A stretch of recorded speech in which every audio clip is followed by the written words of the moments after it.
Vestea aceasta despre Isus s-a răspândit în toată Iudeea și prin toate împrejurimile. Ucenicii lui Ioan au dat de știre învățătorului lor despre toate aceste lucruri. Ioan a chemat pe 2 dintre ucenicii săi și i-a trimis la Isus să-l întrebe: Tu ești acela care are să vină sau să așteptăm pe altul? Aceștia, când s-au înfățișat înaintea lui Isus, i-au zis: Ioan Botezătorul ne-a trimis la tine să te întrebăm: Tu ești acela care are să vină sau să așteptăm pe altul? Chiar în clipa aceea, Isus a vindecat pe mulți de boli, de chinuri, de duhuri rele și multor orbi le-a dăruit vederea.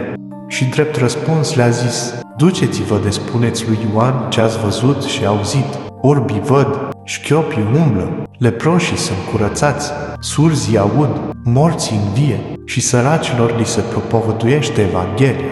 Ferice de acela pentru care nu va fi un prilej de poticnire.